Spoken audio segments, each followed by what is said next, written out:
સત્સંગ વગર વિવેક નથી આવતો અને કૃપા વગર સત્સંગ નથી મળતો. અને એટલા માટે પ્રભુ અહીંયા આહારનો, વિહારનો, વિચારનો, ઉચ્ચારનો આ બધાના વિવેકની વાત કરે છે. અપરસ પાળવી જોઈએ, નો ડાઉટ, કરવી જ જોઈએ, પણ જો વિવેક નહીં રહે ને તો તમારી શ્રદ્ધા બીજા માટે અશ્રદ્ધા જગાવનારી થઈ જશે. અપરસની ડરે ડરે ડરે બીકે બીકે બીકે ઘણાએ પુષ્ટિ માર્ગ જ છોડી દીધું કે આ બધું તો આપણને નહીં ફાવે. હવે આચાર વિચાર એ કોઈ પુષ્ટિ માર્ગનો વિષય નથી, એ તો હિન્દુ ધર્મનો વિષય છે કે દરેક સનાતન વૈદિક ધર્મીએ આ રીતે જીવવું જોઈએ. પણ આપણે લોકોએ વૈષ્ણવ એટલો બધો વધારે ઓઢી લીધો કે બધાએ આપણને પહેરાઈ દીધો કે જાણે આચાર વિચાર પુષ્ટિ માર્ગ જ ના હોય.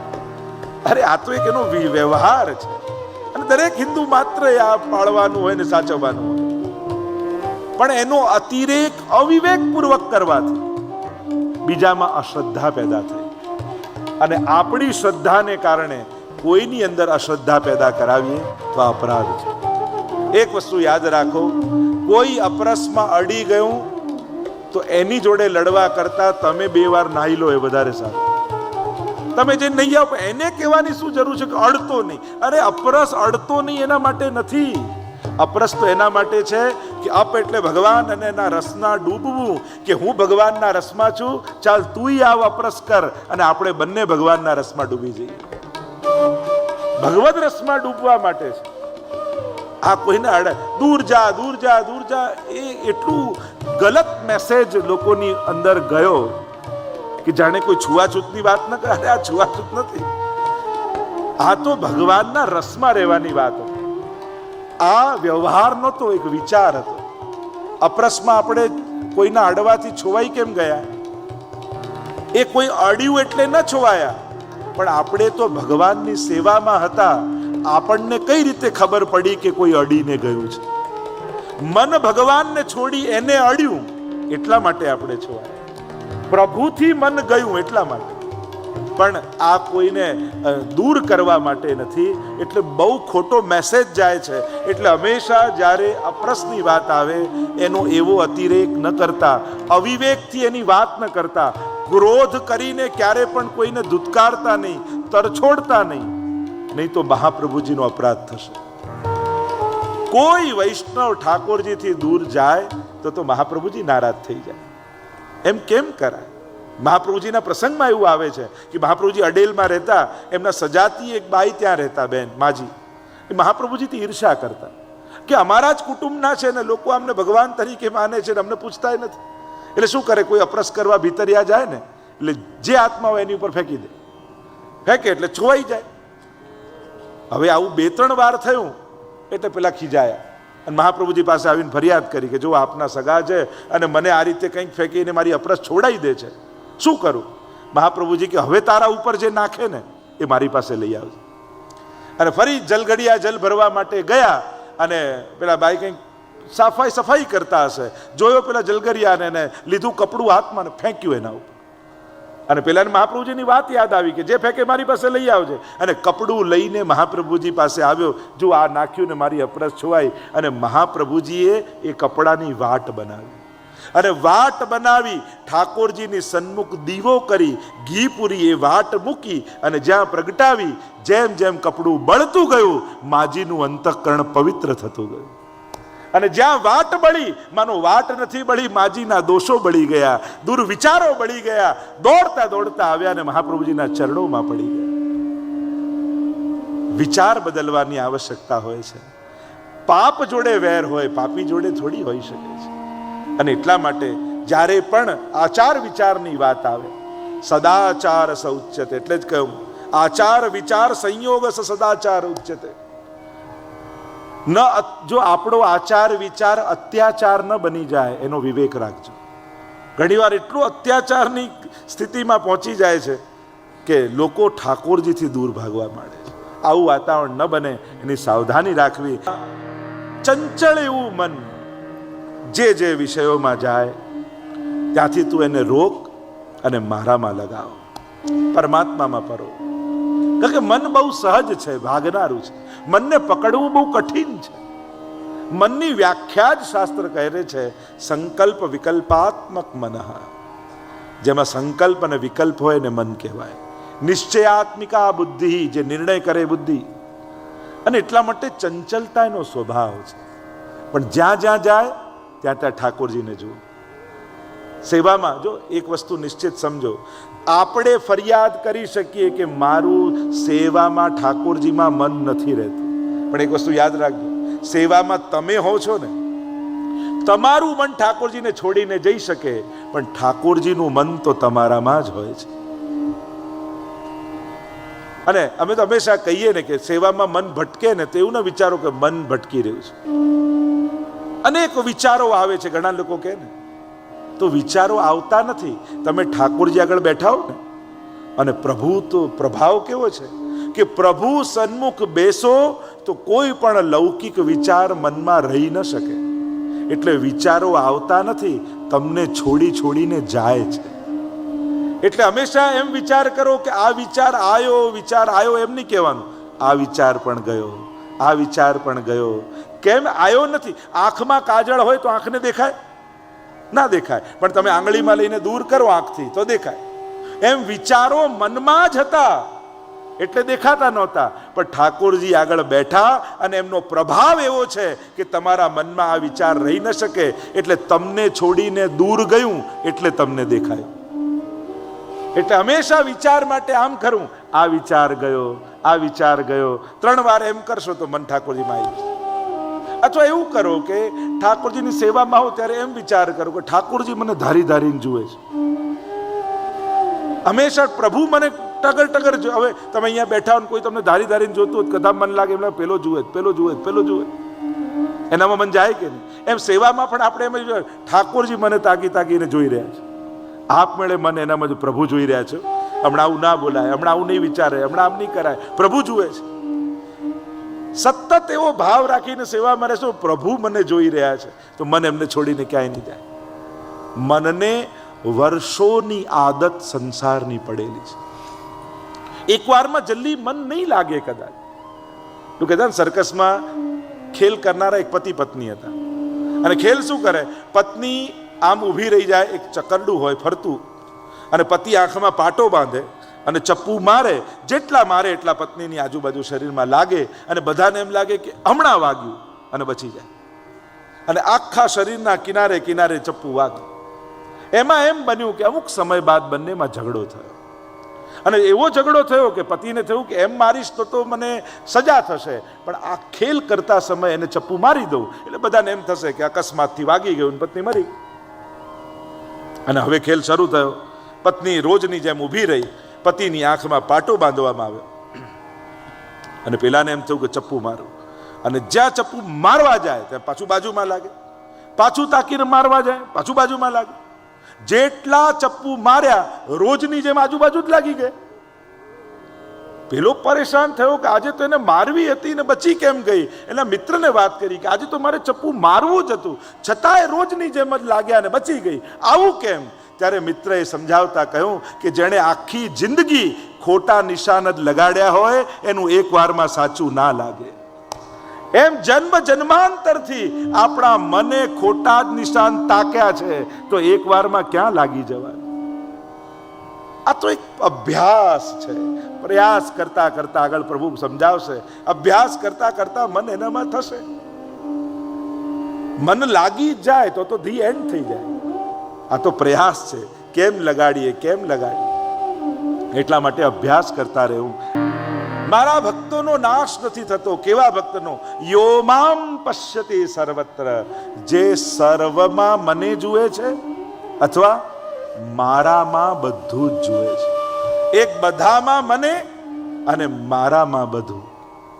જ્ઞાન માર્ગી ને ભક્તિ માર્ગી બંનેને વિચારધારા, અથવા ભક્તિ માર્ગી રૂપે આને જુઓ તો સંયોગી અને વિપ્રયોગી બંનેની વિચારધારા. જ્ઞાન માર્ગી શું કરે? યોમામ પશ્યતિ સર્વત્ર, બધામાં એ જ ઈશ્વર વ્યાપેલો છે. ભક્તિ માર્ગી શું કરે? મારા ઈશ્વરમાં જ બધું સમાયેલું છે. વૃક્ષમાં બીજ અને બીજમાં વૃક્ષ. એક નાનકડું બીજ જુઓ.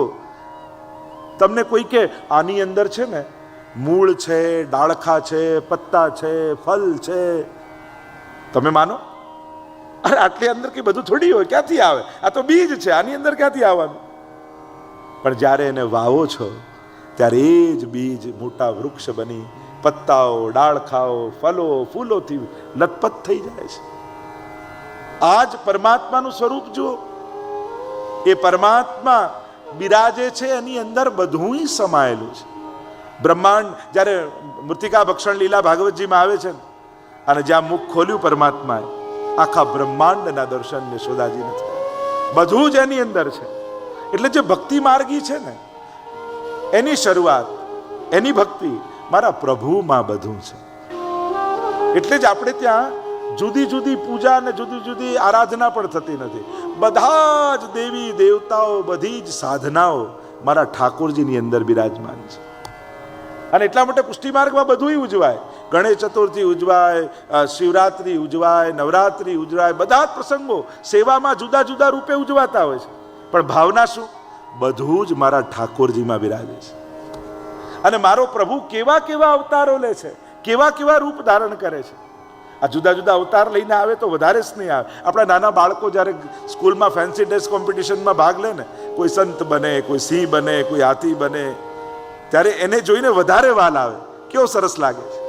એમ અમારા ઠાકોરજી ક્યારે નરસિંહ બને, ક્યારેક વામન બને, ક્યારે વિરાટ બને, આ બધું સાંભળીને વાંચીને જોઈ વૈષ્ણવને તો વધારે વાલ આવે છે કે મારો નાનકડો લાલન મહાપ્રભુજીની કાનીથી બાળક બનીને મારા ઘરે બિરાજે છે. પણ આ તો કેવા કેવા રૂપો ધારણ કરે છે. એની કથા સાંભળીને વધારે સ્નેહ આવે છે. યોમામ પશ્યતિ સર્વત્ર, જે બધામાં મને અને જે મારામાં બધું જ. બધામાં ઈશ્વર જોવો અઘરો છે, કઠિન છે, પણ ઈશ્વરમાં બધું જોઈ લેવું સરળ છે. મારા પ્રભુની ભીતર બધું જ સમાયેલું છે. આ સહજ માર્ગ છે. આ સહજ મહાપ્રભુજીએ બતાવેલો ભક્તિ માર્ગ મારા પ્રભુમાં બધું જ બિરાજમાન છે. એ સર્વ સમર્થ છે. પ્રભુ સર્વ સમર્થો હિ તતો નિશ્ચિત તતામ્રજે. સમર્થનો આશ્રય છે એટલે નિશ્ચિંત થઈ જાઓ. કમજોરનો આશ્રય લઈને ક્યારે નિર્ભય થવાતું નથી. દુનિયાનો માણસ મદદ કરી શકે, સુખી ન કરી શકે, નિર્ભય ન કરી શકે. તમને કોઈ હેલ્પ કરવા ઊભો રહી જાય પણ એવી ગેરંટી ના આપી શકે કે મારી મદદથી આ સુખી થશે. લોકો મદદ કરી શકે, સુખી ન કરી શકે. સુખ તો પરમાત્મા જ આપી શકે છે. આમ પ્રભુએ સમજાવતા આગળ અર્જુન કહે છે કે પ્રભુ, આ ચંચલ મન એટલું બધું છે કે એને પકડવું બહુ અઘરું છે. જેમ કોઈ વાયુને પકડવું કઠિન છે, એમ મનને પકડવું કઠિન છે. અતિ ચંચલ આ મન છે. અને મનનો સ્વભાવ શું છે? અહીંયા બેઠા હો ને ઘરે, અને ઘરે બેઠા બેઠા એમ થાય કે વ્રજમાં ક્યારે જઈશું, અને વ્રજમાં જતા જ એમ થાય કે ઘરમાં બધું બરાબર તો હશે કે નહીં, લાવ ફોન કરીને પૂછી લો. આપણને વ્રજમાં લઈ જાય ને પોતે પાછું ઘરે આવી જાય. બરોબર? એમ કહેતા નહીં કે એક વ્યક્તિ ને પ્રભુ સ્વપ્નમાં આવે ને કહ્યું તું વ્રજમાં આવ, મારે તને દર્શન આપવા છે. અને વ્યક્તિને સ્વપ્ન આવ્યું, થયું કે મારે તો વ્રજમાં જવું છે. એટલે તુરંત બધો સામાન પેક કર્યો, ઘરને તાળું માર્યું, ચાવી લગાવી, પ્રભુ ઘરનું ધ્યાન રાખજો એમ કહી નીકળ્યો. અને વ્રજમાં 1 દિવસ, 2 દિવસ, 3 દિવસ રહ્યો, ક્યાંય પ્રભુ ન દેખાયા. એટલે થાકી હારીને પાછો ઘરે આવ્યો તો દરવાજાની બહાર પ્રભુ અદપ વાળીને ઊભા હતા. અરે પ્રભુ, આપે મને બ્રજમાં બોલાવ્યો, હું બ્રજમાં ગયો ને આપ અહીંયા છો. પ્રભુ કે હું શું કરું, ઘર બંધ કરતી સમય તું જ કહી ગયો પ્રભુ ઘરનું ધ્યાન રાખજો, એટલે હું વ્રજથી અહીંયા આવી ગયો. બસ મનના આ જ કામ છે. ભગવાન પાસે બેઠા હોઈએ ત્યારે સંસારમાં જાય, અને સંસારમાં હોઈએ ત્યારે એમ થાય કે ક્યારે ભક્તિ કરું, ક્યારે સેવા કરું, ત્યારે ભક્તિ કરવાનું વિચાર. એટલે કે શરીર જ્યાં હોય ત્યાં મનને રહેવું ગમતું નથી. સાર તો એ જ નીકળ્યો ને. શરીર સાથે મનને ફાવતું નથી, ભગાવતું રહે છે, દોડાવતું રહે છે. અને જુદા જુદા વિષયોમાં ફરતું આ મન અનેક વિષયોનો ભોગ કરે છે. આગળ ચર્ચાઓ પણ એની આવશે. અહીંયા ભગવાન કહેવા લાગ્યા, તું અભ્યાસ કર. અભ્યાસેન તું કૌંતેય વૈરાગ્યેણ ચ ગુહ્યતે. તું પ્રયાસ કર, અભ્યાસ કર. 35મા શ્લોકમાં પ્રભુ સમજાવે છે કે અભ્યાસ કરતા કરતા કરતા તારું મન ધીમે ધીમે એ તરફ જવા લાગશે. તમને ગળ્યું ભાવે છે એટલે ખાઓ છો કે એકવાર ખાધું એટલે ભાયું, એકવાર ચાખ્યું એટલે ભાયું? એમ જ કરતા કરતા ધીમે ભાવવા લાગશે, ગમવા લાગે. ઘણા લોકો કથા, અમને આ બધું ખબર ના પડે એટલે અમે કથામાં ના આવીએ. અરે આવીશ તો ખબર પડશે ને. અમે સેવા નથી કરતા, અમને તો આવડતી નથી ને એટલે પધરાવતા નથી. કેટલું રોંગ લોજિક. કરીશ તો આવડશે. આપણે લોજિક કેટલા ખોટા વાપરીએ. અમને આવડતું નથી ને એટલે કરતા નથી. લો, આવું ક્યારે થશે કે એકવાર રાતના સુતા સુતા સ્વપ્નમાં ભગવાન શીખવાડી જશે અને સવારે ઉઠીને તમે ઘોષણા કરશો કે હવે મને બધું આવડી ગયું છે, હવેથી હું સેવા કરીશ. આવું થવાનું છે? કયા દિવસની રાહમાં આપણે છે? કરશો તો આવડશે. પેલો પાઠ હું નથી કરતો કારણ કે મને આવડતો નથી. અરે 2 વાર વધારે કર તો આવડશે. મૂકી દઈશ તો ક્યારે નહીં આવડે. કરવાથી શીખાય છે, શીખીને કરાતું નથી. એટલે આજ પછી આવા રોંગ લોજિક જો કોઈ આપતા હો, પોતાની જાતને છેતરતા હો, તો હવે છેતરવાનું બંધ કરી દો. અમને આવડતું નથી એટલે સેવા કરતા નથી, તો કાલથી બહેનોને કહીશ કે ભાઈઓને જેને ના આવડતું હોય એને જોડવા લાગજો. કરશે તો આવડી જશે. સાવ સહેલું લોજિક છે, કરવાથી આવડે. બાકી એવું ક્યારે થવાનું નથી કે આવડી જાય પછી કરીશું. એટલે કોઈ મને પાઠ નથી આવડતું એટલે નથી કરતો, સેવા નથી આવડતું એટલે, મને કીર્તન નથી આવડતા એટલે નથી ગાતા. અરે ગાશો તો આવડશે. ઘણા લોકો તો એ ડરે કે અમને ના આવડે ગાતા, એટલે ગાશો તો આવડી જશે. આપમેળે ઘરના લોકો જ રિપોર્ટ આપશે કે ભાઈ રહેવા દો, અમે ટેપ વગાડી લઈશું. અને કોઈ એમ કે ના બીજું ધોળ ગાને, બીજું કીર્તન ગાને, સમજો કે આપણે ગાઈએ છીએ. બધાને કોઈ સારો સ્વર હોય એવું ના હોય. અને ઠાકોરજી જેમ નાનકડું બાળક હોય, એને ક્યારે એવું સાંભળ્યું કે બેટા તને ઊંઘ નથી આવતી ને, લા હમણાં લતા મંગેશકરની સીડી વગાડું તું સૂઈ જઈશ. અરે ગમે તેવું બેસુરું ગાનારી માં હોય, એના ખોળામાં રહેલું બેસુરું સાંભળીને પણ બાળકને તો માના અવાજમાં જ ઊંઘ આવે. એમ આપણા ઠાકોરજીને માં આપણે છીએ. એને ગમે તેટલી સીડીઓ વગાડો પણ તમે ગાશો ને તો જ એ પહોંચશે, તો જ એને નિંદ્રા આવશે. કારણ કે એને પ્રેમ તમારી સાથે છે, એને તમારો લગાવ છે. તમે ભલે કેવું કાચું કે બળેલું જે બનાવો, પણ તમારા હાથનું એને ભાવે છે. એને કોઈ મોટો શેફ નથી જોઈતો કે એ આવીને બનાવે તો જ એને ભાવે. ના, એ તો ભાજી આપે ને વિદુરજી તોય આરોગે. એને તો એમાં આનંદ છે. એને રસ તમારા હાથથી આવે છે, વસ્તુઓમાં નથી આવતો. એ પ્રસન્ન તમારાથી છે, તમારી સગવડતાઓથી નહીં. આપણે પ્રભુને એમ બતાવીએ સગવડતા નથી ને એટલે ઠાકોરજી નહીં. પ્રભુ કે મેં ક્યારે કહ્યું કે સગવડતા જોઈએ છે? ક્યારે પ્રભુ કહે કે મેં ક્યારે લિસ્ટ મોકલાયું કે આ સુવિધા તો મને જોઈશે? ક્યારે નહીં. મેં તો એક જ શરત રાખી, મને તારી જરૂર છે, મને તારા હાથનું ગમે છે. એટલે તો વૈકુંઠના બધા સુખ છોડી તારા રસોડાના 2x2 ના ખાનામાં હું રહેવા તૈયાર થઉં છું. કારણ કે મને તારામાં આસક્તિ છે, મને તારી ભક્તિ ગમે છે. અને એટલા માટે પ્રભુને આકર્ષણ આપણું છે, આપણી વસ્તુઓનું નહીં. જે વસ્તુ જ્યારે આ ગણિત બેસી જશે ને માઇન્ડમાં, પછી આ બધી ફરિયાદો જતી રહેશે. અહીંયા પ્રભુ કહે છે અભ્યાસ કરતા કરતા બધું મન ધીરે ધીરે પ્રભુમાં લાગવા માંડશે. અહીંયા અધ્યાયને સમાપ્ત કરીએ, 6થા અધ્યાયને. 7મ અધ્યાય જ્ઞાન વિજ્ઞાન યોગ. અને 16મા શ્લોકમાં, હવે અમુક શ્લોકોને જોતા જોતા આપણે આગળના અધ્યાયોમાં થોડી ગતિ કરીશું. 16મા શ્લોકમાં પ્રભુ સમજાવે છે મને ભજનારા 4 પ્રકારના ભક્તો છે. અને એને સમજાવતા પ્રભુએ કહ્યું 4 પ્રકારના ભક્તો. ચતુર્વિધા ભજન્તે મામ જના સુકૃતનો અર્જુન. હે અર્જુન, મને ભજનારા 4 પ્રકારના છે. આર્તો, જિજ્ઞાસુ, અર્થાર્થી, જ્ઞાની. આ 4 પ્રકારના ભક્તો. આર્ત ભક્ત જ્યારે જીવનમાં દુઃખ આવે અને ભગવાનનો પોકાર કરે, જેમ દ્રૌપદી, જેમ ગજેન્દ્ર, જીવનમાં જ્યારે દુઃખ આવ્યું ત્યારે પ્રભુને બોલાવ્યા. એક વસ્તુ યાદ રાખો, સકામ ભક્તિ પણ ભક્તિ છે હો, શ્રેષ્ઠ ભક્તિ ન કહેવાય. પણ જીવનમાં કોઈ સંકટ આવ્યું અને ગમે ત્યાં ફાફા મારવા કરતા ભગવાન પાસે માંગી લેવું સારું. કારણ કે જીવ ક્યાં ભટકે. એટલે ભગવાન એને ભક્ત કહે છે. ચતુર્વિધા ભજન્તે માં. આ બધા મારા ભક્તો જ છે. કોઈ માંગવા એટલે ભગવાન એનો તિરસ્કાર નથી કરતા હો, એને તરછોડતા નથી. શ્રેષ્ઠ ભક્ત નથી પણ ભક્ત છે. બધા ઉત્તમ તો ન હોઈ શકે. સુખાવસાને સુખનાંતમાં ઇદમેવ સારમ, દુખાવસાને ઇદમેવ જ્ઞેયમ. દુઃખના અંતમાં પણ એને જ જાણવા યોગ્ય છે. ઉત્તરાને જ્યારે અશ્વત્થામાએ છોડેલું બ્રહ્માસ્ત્ર એના ગર્ભને બાળવા લાગ્યું ત્યારે પાહી પાહી મહાયોગિન દેવ દેવ જગતપતે નાન્યમ ત્વદભયમ પશ્યે યત્ર મૃત્યુ પરસ્પરમ. પ્રભુ રક્ષા કરો. કારણ કે ભક્તો કોની પાસે જાય? જે અનન્ય છે કોની પાસે જાય? સકામ ભક્તિ પણ ભક્તિ છે પણ ઉત્તમ નથી. ઉત્તમ ભક્તિ તો નિષ્કામ તો આર તો જિજ્ઞાસુ, પ્રભુને જાણવાની ઈચ્છા વાળા. જ્ઞાતુમ ઈચ્છા જિજ્ઞાસા. ભગવાન કેવા હશે? કઈ રીતે આ સર્જન કરતા હશે? શું આ બધું ભગવાન ચલાવતા હશે? અનેક અનેક લોકોના મનમાં ભગવાન પ્રશ્નાર્થ હોય છે. ઘણાના મનમાં ભગવાન આશ્ચર્ય ચિહ્ન જેવા હોય છે. પણ ભક્તોના મનમાં તો ભગવાન પૂર્ણ વિરામ જેવા હોય છે. આ બધા જ પ્રશ્નોનું સમાધાન એનું નામ ભગવાન.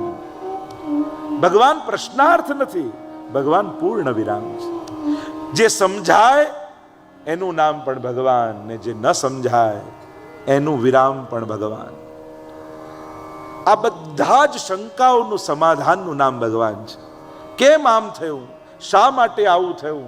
કઈ રીતે આમ થયું? જ્યારે સમજમાં ના આવે ને તો કે ભગવાનની ઈચ્છા. એનો પૂર્ણ વિરામ ભગવાનના નામે લગાવવામાં આવે છે.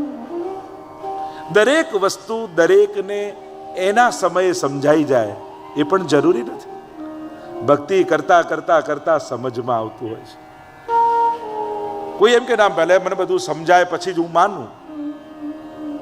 કોઈ એમ કે ના મને તો તરતા આવડે ને પછી જ પાણીને અડું. તો ક્યારે તરતા શીખાય? અરે પાણીમાં કૂદે, છપછબિયા કરે અને કરતા કરતા તરતા શીખી જાય. કોઈ એમ કે ભગવાન સમજાઈ જાય પછી માનું.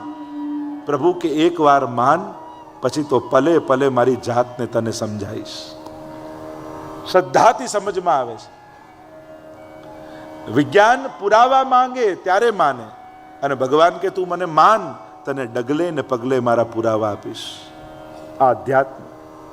અને એટલા માટે કોઈ કે ના સાયકલ ચલાવતા આવડે ને પછી જ અડીશ, તો ક્યારે આવડે? કરશો તો થશે. અહીંયા પ્રભુ સમજાવે છે આર્તો જિજ્ઞાસુ, પ્રભુને જાણવા વાળો.